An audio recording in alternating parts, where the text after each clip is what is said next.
علماء سے فتالیاتی ذکرہ، مجھ خدا کو قسم ہے ان تلاوت کرنے والوں کی جو میرے ذکر سے کائنات کے سینوں کو محظوظ کرتے ہیں۔ فتالیاتی ذکرہ، خم ٹھونک کے پڑھتے ہیں، دم لگا کے پڑھتے ہیں۔ فتالیاتی تاکید ہے، تشدید ہے، خون جگر کی امیزش سے پڑھتے ہیں، محبت سے پڑھتے ہیں، دل لگی سے پڑھتے ہیں، ایک ربط سے پڑھتے ہیں، ایک ترنم سے پڑھتے ہیں، تزیین سے پڑھتے ہیں، ایک لے سے پڑھتے ہیں، ایک ادا سے پڑھتے ہیں۔ وہ ادائے دل بری ہو یا نوائے آشکارنا، جو دلوں کو فتح کرے وہی فاتح زمانہ۔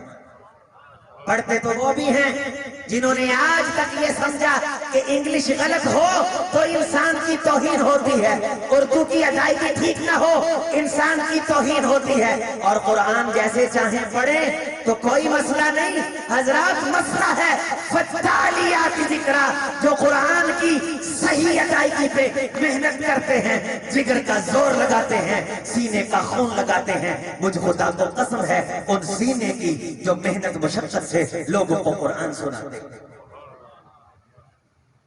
قرآن کی میں نے قسم اٹھائی ہے، اللہ فرماتے ہیں تلاوت کرنے والوں کی فتالیات، علماء بیٹھے پوچھئے اللہ کس کی قسم اٹھا رہا ہے؟ ہم جیسے تلاوت کرنے والوں کی جو ساری زندگی یہ پڑھتے الحمدللہ ہے، الحمد، علماء سے پوچھئے، قرہ سے پوچھئے، شیخ عبدالسلام صاحب سے پوچھئے، مصری قرہ سے پوچھئے، قاری سعید اللہ سعید سے پوچھئے، ہاں کا مخرج کیا ہے؟ ہاں کا مخرج کیا ہے؟ ہاں کہاں سے ادا ہوگی؟ ہاں کہاں سے ادا ہوگی؟ حلوے والی ہاں کا مخرج اور ہے، حفظ والی ہاں کا مخرج اور ہے۔ اگر ایک مخرج کی جگہ سے دوسرا لفظ نکالو گے یہ اللہ کے کلام کے ساتھ زیادتی ہو جائے گی۔ اگر ایسے تلاوت کرو گے تو رب قارئ للقرآن والقرآن یلعن، صحابہ کرام کا موقف ہے۔ عبداللہ ابن مسعود رضی اللہ تعالی عنہ کی یہ روایت اور روشن جملے ہیں کہ قرآن پڑھنے والے بعض دفعہ اتنا غلط قرآن پڑھتے ہیں کہ قرآن اپنے غلط پڑھا جانے کی وجہ سے پڑھنے والے پہ لعنت کرتا ہے۔ ہمیں قاریوں کا زور تو نظر آ جاتا ہے، ہمیں ان کا لال پیلا ہونا تو نظر آ جاتا ہے، برف گرتی ہے تو بیچارے مسلمانوں پر جو ساری کائنات غلط پڑھنے پہ تلی ہوئی ہے اور توجہ کاری نہیں رہی، حضرات ان کی طرف توجہ کس نے کرنی ہے؟ ایک آیت میرے ساتھ پڑھیے، انشاءاللہ آپ دل کی آنکھوں سے، آپ ذکر کلیجے سے اس آیت کو پڑھیں گے تو یقیناً وہ آیت آپ کو ابھارے گی کہ مرنے سے پہلے قرآن پڑھنا سیکھ لو۔ وَأَنْ أَتْلُوَ الْقُرْآنَ، اے میرے محمد صلی اللہ علیہ وسلم تو لوگوں کو بتلا کہ میں محمد رب کا پیغمبر، تلاوت کرنے والا رسول ہوں، میں قرآن کی تلاوت کرنے والا پیغمبر ہوں۔ نتلو علیک، اے محمد صلی اللہ علیہ وسلم اکیلے تم تلاوت نہیں کرتے، میں خدا بھی تلاوت کرتا ہوں۔ اس قرآن کی یتلا علیک تلاوت کی جاتی ہے، تتلا علیک تجھ پہ پڑھا جاتا ہے، یتلو علیہم آیاتی میری آیات کی محمد سب سے پہلے صلی اللہ علیہ وسلم تلاوت کرتا ہے، تفہیم بعد میں، تزکیہ بعد میں، سب سے پہلے ادائیگی ہے، سب سے پہلے تلاوت ہے۔ جس تلاوت کا یہ پروگرام ہے محفل حسن قرات، اس کا مطلب کیا ہے؟ اس کا مفہوم کیا ہے؟ قراءات سے مراد کیا ہے؟ وہ 7 قراءات، وہ 7 حروف، انزل القرآن علی 7 احرف، قرآن 7 حروف کے اندر نازل کیا گیا۔ آپ قرآن سے سنیں گے، یہ پڑھیں گے الحمدللہ رب العالمین الرحمن الرحیم مالک یوم الدین ملک یوم الدین ایاک نعبد و ایاک نستعین اہدنا الصراط المستقیم اہدنا الصراط المستقیم اہدنا الصراط المستقیم صراط الذین انعمت علیہم صراط الذین انعمت علیہم صراط الذین انعمت علیہم صراط الذین انعمت علیہم غیر المغضوب علیہم ولا الضالین۔ انزل القرآن علی 7 احرف، 7 حروف میں، 7 قراءات میں، 7 ادائیگیوں میں اس قرآن کو اتارا گیا، نازل کیا گیا۔ حسن قراءات، قراءتوں کی جمع ہے قراءات، جن 7 قراءتوں میں اللہ نے قرآن کو نازل کیا۔ لوگوں آؤ ہم ان 7 قراءات میں تم کو خوبصورت قرآن سناتے ہیں۔ یہ کس چیز کا مفہوم ہے؟ محفل حسن کو بولیے، محفل حسن قرات کا اور یہ اردو کا ترجمہ ہے اثراً یہ جناب محمد رسول اللہ صلی اللہ علیہ وسلم کی حدیث ہے، زین القرآن بِأَصْوَاتِكُمْ، لوگوں اپنی خوبصورت آوازوں کے ساتھ قرآن کو مزین کرو، قرآن کو خوبصورت پڑھا کرو، اقرأوا القرآن بِلُحُونِ العرب، عرب کے لہجوں میں قرآن کو پڑھا کرو۔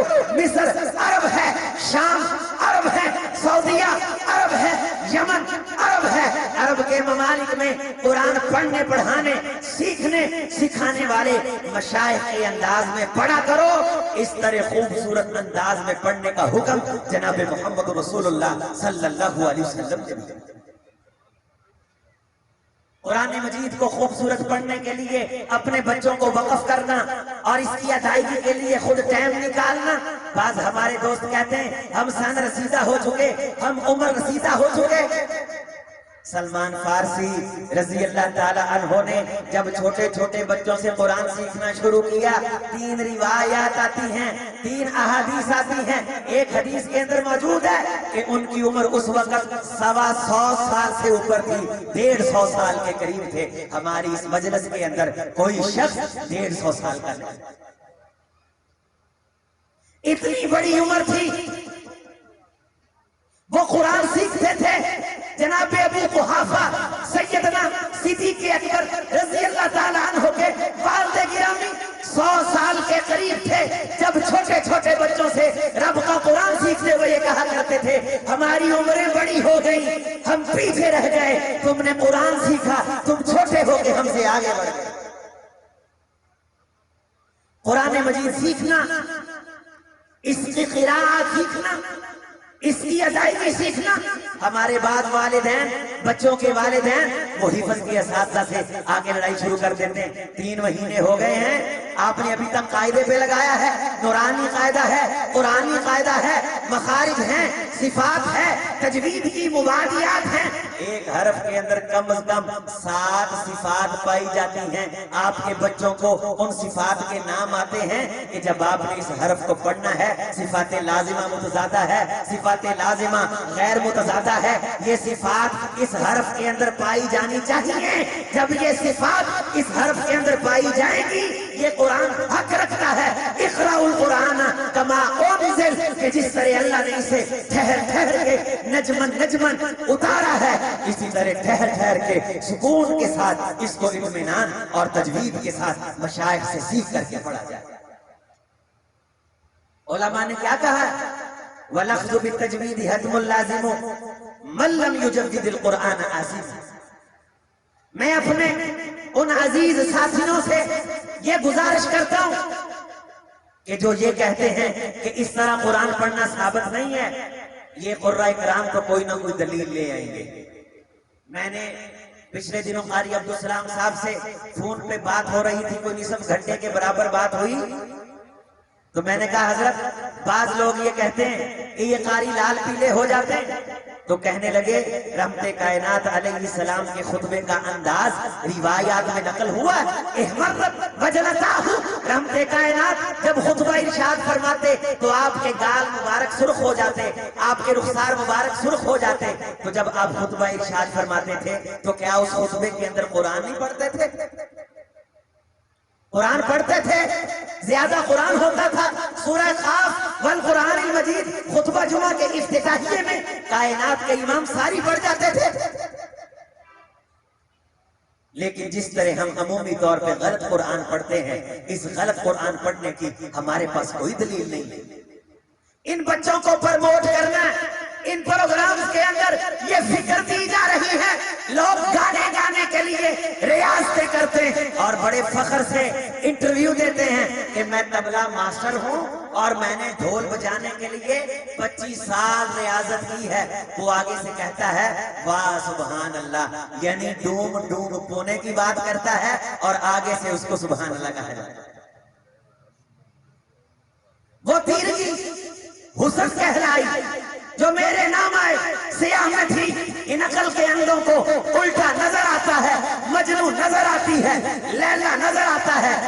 گانے والے کو پوچھتے ہیں کہ تمہیں یہ ترقی کس طرح ملی؟ وہ بڑے فخر سے کہتا ہے بس اللہ نے عزتیں دی ہیں، استغفر اللہ۔ رسول اللہ نے کیا فرمایا تھا؟ وَالشَّرُّ لَيْسَ إِلَيْكَ، اے میرے پروردگار شر کی نسبت تیری طرف نہیں کی جا سکتی۔ وَالْخَيْرُ كُلُّهُ بِيَدَيْكَ، خیر کی نسبت تیری طرف ہوگی۔ قرآن پڑھنے والے کو اگر کوئی کہے قاری صاحب آپ نے بڑا خوبصورت قرآن پڑھا ہے، قاری صاحب کہیں گے الحمدللہ یہ صرف اللہ کی توفیق سے ممکن ہے۔ میں کسی کو کہوں کہ ماشاءاللہ آپ کے بیٹے نے قرآن حفظ کر لیا، وہ یہ کہے گا الحمدللہ اللہ کی توفیق سے ممکن ہوا۔ میں آپ کے سامنے یہ کہوں قاری قرآن کو، حافظ قرآن کو، محترم جناب مبین صاحب کو، تعلیم القرآن اکیڈمی چلانے والوں کو آپ مبارکباد کے مستحق ہیں۔ آپ نے قرآن مجید کی ایک آیت کسی کو سکھا دی، انشاءاللہ اللہ آپ کی نسلوں کی بخشش کا سامان کر دیں گے۔ او بخت بیدارو، او خوش نصیبو، ہنی اللہ یا کعب، او غور فرماؤ حضرت کعب سے رحمت کائنات نے پوچھا تھا اے کعب مجھے بتلاؤ قرآن کی سب سے بڑی آیت طیبہ کون سی ہے؟ حضرت کعب نے کہا اللہ کے رسول سب سے بڑی آیت آیت الکرسی ہے۔ اتنا جواب دیا تھا، کوئی لمبا چوڑا جواب نہیں، کوئی لمبی چوڑی قرآن نہیں، اتنا قرآن کی معلومات پہ جواب دینے پہ کائنات کے امام نے حضرت کعب رضی اللہ تعالیٰ عنہ کو مبارکباد دی تھی۔ اے کعب تیرے پاس قرآن کی معلومات ہیں، ہنی اللہ تجھے کائنات کا امام مبارکباد پیش کرتا ہے۔ تو کیا یہ بچے حق نہیں رکھتے کہ ہم انہیں مبارکباد پیش کریں؟ بولے تو صحیح اونچی آواز سے۔ میں نے بھی جو لمبی سفر کی تھکاوٹ ہے اس کا کوئی نہ کوئی حصہ آپ سے انشاءاللہ لے کے جانا، کیونکہ میری گفتگو کے بعد ہمارے معزز مصری مہمانان گرامی ان کی تلاوت شروع ہو جائے گی اور یہ انٹرنیشنل محفل بہت مختصر وقت میں اپنے اختتام کو پہنچے گی۔ آپ رب کے قرآن کی بہاروں کو لوٹ کے جنت کا سامان کر کے آخرت کی کھیتیاں لے کر کے یہاں سے چلے جائیں۔ عزیز ساتھیوں، میرے دوستو، چند آیات کا میرے ساتھ مطالعہ کیجئے۔ لِمَن يَكْفُرُ بِالرَّحْمَنِ لِبُيُوتِهِ، رحمت کائنات نے فرمایا اللہ غصے ہو جائے، اللہ ناراض ہو جائے تو قوموں کو کافر کر دیتا ہے، اور قوم جب کافر ہو جائے سُقُفًا مِّن فِضَّةٍ وَمَعَارِجَ عَلَيْهَا يَظْهَرُونَ، اللہ ان کے گھروں کی چھتیں فضہ چاندی کی بنا دیتا ہے، ان کی سیڑھیاں چاندی کی بنا دیتا ہے۔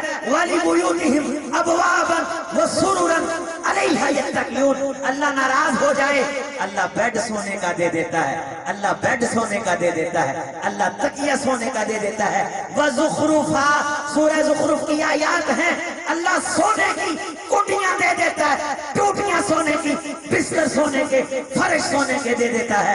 لوگوں وَإِن كُلُّ ذَلِكَ لَمَّا مَتَاعُ الْحَيَاةِ الدُّنْيَا، یہ صرف دنیا کی زندگی کا سامان ہے۔ وَالْآخِرَةُ عِندَ رَبِّكَ لِلْمُتَّقِينَ، آخرت کا سامان اللہ نے متقین کے لیے سنبھال رکھا ہے۔ اور متقین کسے کہا گیا؟ اگلی آیت طیبہ میں وَمَن يَعْشُ عَن ذِكْرِ الرَّحْمَنِ نُقَيِّضْ لَهُ شَيْطَانًا فَهُوَ قَرِينٌ، جو بندہ قرآن سے دور بھاگتا ہے ہم شیطان کو اس کا ساتھی بنا دیتے ہیں۔ وَإِنَّهُمْ لَيَصُدُّونَهُمْ عَنِ السَّبِيلِ، وہ شیطان سارا ٹیل لگا کے اسے قرآن کی محفل سے دور کرتا ہے۔ ساری زندگی اس بندے کی زندگی کی دن اور رات قرآن پڑھنے والوں کے کیڑے نکالتے ہوئے گزر جاتی ہے۔ فلاں کالج نے بڑی ترقی کر لئی، فلاں کالج نے لیٹاں لا لئیاں، انہوں نے ٹیلا لا لئیاں، انہوں منڈیاں نو پینٹاں پوا دیتیاں، ہیں جی انہوں نے بچیاں نو انگلش آ گئی، ملہ کی دوڑ مسیح تائیں، ساڑھے کاری ہوتے ہی بیٹھے نے، ساڑھے کاری ہوتے ہی بیٹھے نے۔ وَمَن يَعْشُ عَن ذِكْرِ الرَّحْمَنِ، جو رحمان کے ذکر سے غافل ہو سب کچھ اس کے پاس آ جائے، وہ سب کچھ ہونے کے باوجود بھی سمجھ لے وہ شیطان کا ساتھی ہے۔ اور اگر ہم کسی کو کفر دے دیتے ہیں، لِمَن يَكْفُرُ بِالرَّحْمَنِ، وہ کفر کر بیٹھا ہے، رحمان کا انکار کر بیٹھتا ہے، ہم اسے دنیا اتنی دے دیتے ہیں کہ جس تکیے سے وہ ٹیک لگاتا ہے اس تکیے پہ جو کڑھائی کی جاتی ہے وہ سونے کی تاروں سے ہوتی ہے۔ تمہیں کس نے کہہ دیا کہ ترقی یہ چیز ہے؟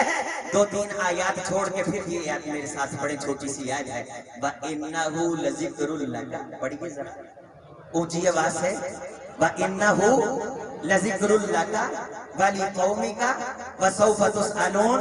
اے میرے محمد صلی اللہ علیہ وسلم، ہم نے نہ تجھے دنیا دی نہ تیرے ماننے والوں کو۔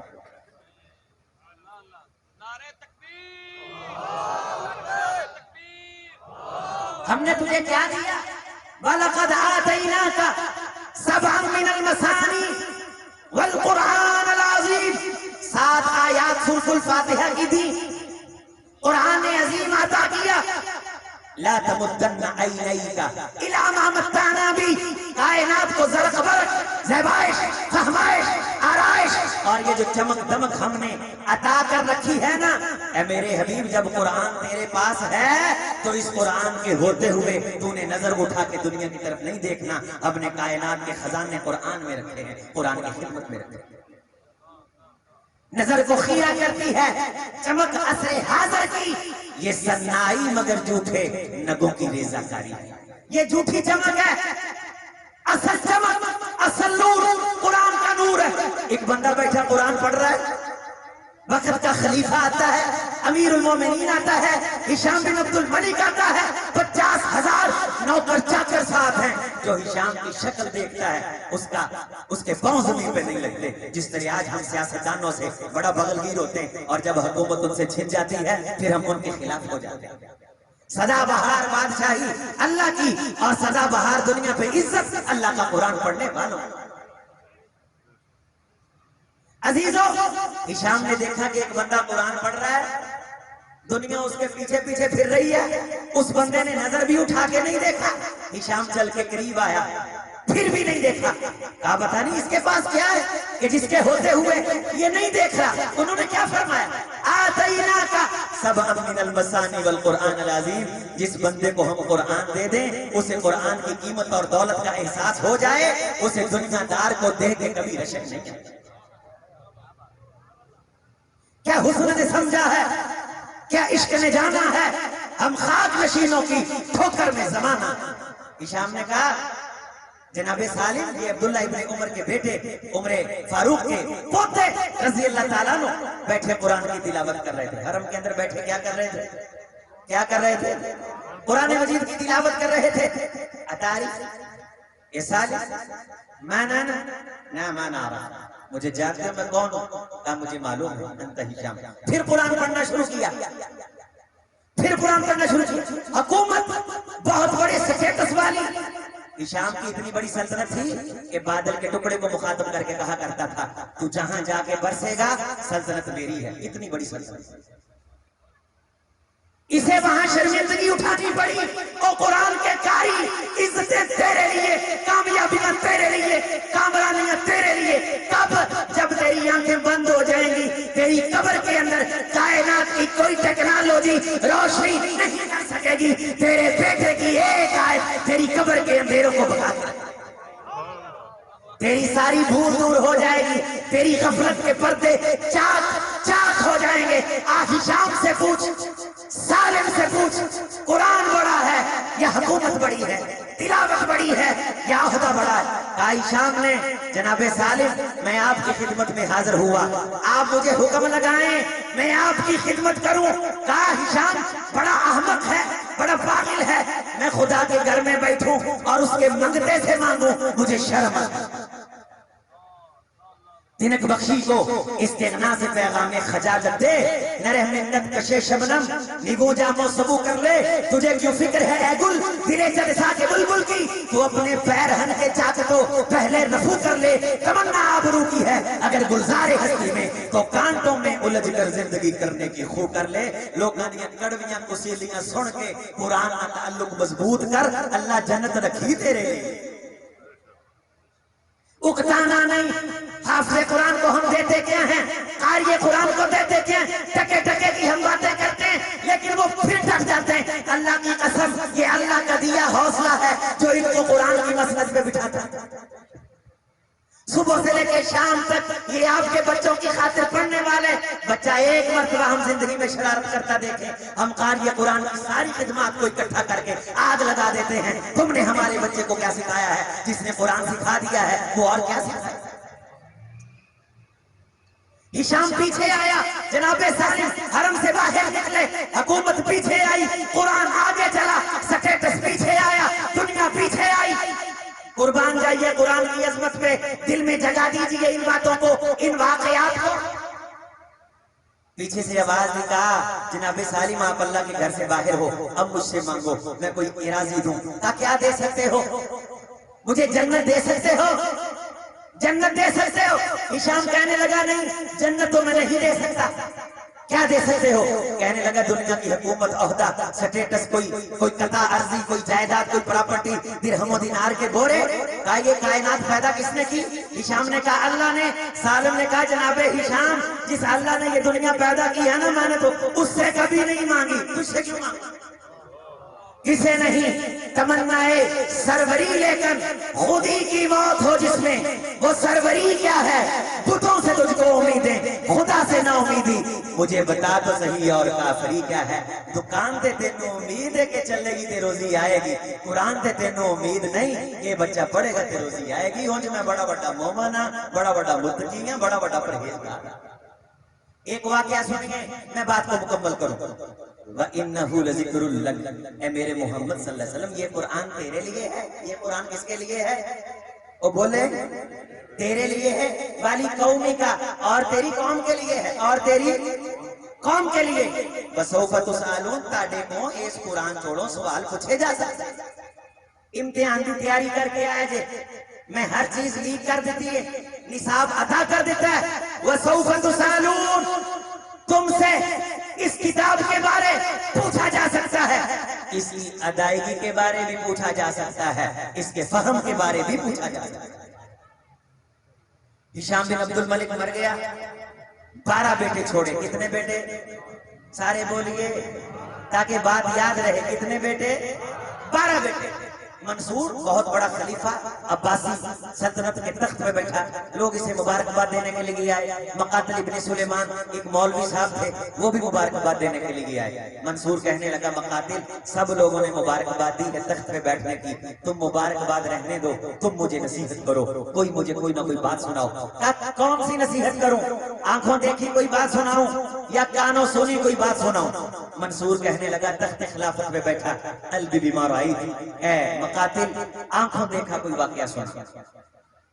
کہنے لگے امیر المومنین، تو نے ہشام بن عبد الملک کے بارے سنا؟ اتنا بڑا حکمران تھا، مر گیا، مٹی ہو گیا، قبر کے اندر چلا گیا، محلہ چھوڑ گیا، اس کے تخت پہ کوئی اور بیٹھا، اس کی سلطنت کی زمام لگام کسی اور کے ہاتھ میں آئی۔ یہ تخت شاہی ہمیشہ کسی سے وفا نہیں۔ ہشام 12 بیٹے چھوڑ کے گیا، اور اس کی 4 بیویوں میں سے ایک ایک بیوی کو 80 ہزار دینار، 80 ہزار دینار غیر الدیار والقصور، محلات، پراپرٹی، اس کے علاوہ تھے۔ پیسہ بڑا چھوڑ کے گیا، سرمایہ بڑا چھوڑ کے گیا، بزنس تھا، حکومت تھی، جاگیرداری تھی۔ اس کی بیویوں کو اور اس کے بچوں کو اتنا سرمایہ آیا کہ خچروں، گدوں، گھوڑوں پہ بورے لاد لاد کے اٹھایا گیا، نہ شمار کیے کسی نے، نہ گنے، اتنے زیادہ تھے کہ اس وقت وہاں کھڑے ہو کے گنے نہیں جا سکتے۔ اتنا سرمایہ چھوڑ کے گیا، اتنی دولت چھوڑ کے گیا۔ امیر المومنین، آپ نے عمر بن عبدالعزیز کے بارے سنا؟ اس نے کہا میں نے سنا۔ کہا وہ بھی امیر المومنین تھا، وہ بھی خلیفۃ المسلمین تھا۔ جب مرنے کے قریب آخری سانسیں، آخری گھڑیاں، اپنے بچوں کو اکٹھا کیا۔ عمر بن عبدالعزیز کے بھی 12 بیٹے تھے۔ عمر بن عبدالعزیز کہنے لگے بیٹو، میں خلیفہ تھا، حکمران تھا، قوت طاقت میرے ہاتھ میں تھی، سٹیٹس میرے ہاتھ میں تھا، میرے نام کا سکہ چلتا تھا، میں چاہتا تو تمہیں دنیا دے جاتا، خدا کے کاغذوں میں دھتکارا جاتا، جہنم کا ایندھن بن جاتا، یا میں تمہیں دین دے کے جاتا، اللہ کا قرآن دے کے جاتا، مدینے والے کا فرمان دے کے جاتا، دنیا تو جیسی تیسی گزر جاتی، تمہارا رب خدا کے دربار میں عزت کا تاج لے لیتا، اللہ سے شاباش لے لیتا، شرمندگی سے بچ جاتا۔ میرے بیٹو، میں نے دنیا کی دولت کو آخرت کے انعام پہ ترجیح دی ہے۔ وہ میرے پترو، تم مجھ سے ناراض تو نہیں ہو؟ یہاں ابے کی جان نکل رہی ہوتی ہے اور ابا جی کہہ رہے ہوتے پتر اور فلاں جگہ پلاٹ ہے تہاڈے لئی لیا او نہ لوا لیا جے اے کر لیا جے او کر لیا جے چھوٹے نو سارا حصہ دے دیا جے بہناں نو حق نہ دیا جے کھا دیا جے بے ایمانی کی تلقین ہوتی ہے. اور حضرت عمر بن عبدالعزیز کیا تلقین کر رہے ہیں؟ بیٹوں مجھ سے ناراض تو نہیں؟ بیٹے کہنے لگے ابا جی ہم خوش ہیں. کیا کہنے لگے؟ او بولے تو صحیح. ان بچوں کے والدین کو بھی خوش ہونا چاہیے, ان بچوں کو بھی خوش ہونا چاہیے. یہ 20 طلباء کوئی تھوڑے طلباء نہیں, یہ جیسے کیسے ہوں گے اللہ بخشے گا, اللہ نجات دے گا. میری نسبت قرآن سے میری بخشش ہوگی, مہر باقی ہو پھٹا نوٹ بھی چل جاتا. جتنا دے ویگے جبے ہیں انشاءاللہ دے قرآن نہ محبت کر دے ہیں, اللہ دا جلال جوش جائے گا, وہ سانو فقیران کو معاف کرے. غور سے سنیں, یہ واقعہ ساری زندگی کے لیے عبرت بنے گا. امیر المومنین جب عمر بن عبدالعزیز مرے 18 دینار چھوڑے. کیا چھوڑا؟ ٹوٹل 18 دینار چھوڑے. 4 دینار کفن دفن پہ, 5 دینار تجہیز و تدفین آنے جانے کے دوسرے اخراجات پہ, باقی 9 دینار بچے 12 گبرو جوان بیٹوں کے درمیان. نہ کوئی جناب علی ورثہ, نہ کوئی ترکہ, نہ کوئی کوٹھی, نہ بنگلہ, صرف 12 دینار تھے. 9 دینار تھے, 9 دینار. وہ 9 دینار بیٹوں کے درمیان تقسیم کیے گئے. رائی دنیا ہی نہیں ہے. یا امیر المومنین فی یوم واحد وفی طریق واحد, امیر المومنین میں نے ان دونوں آنکھوں سے ایک ہی دن ایک ہی گلی میں یہ منظر دیکھا. وہ عمر بن عبدالعزیز جو کائنات میں یہ دے کر کے یہ سکھا کر کے گئے کہ دین دے کے جاؤ اپنی اولادوں کو, کچھ دنیا کا نہیں دے کر کے گئے.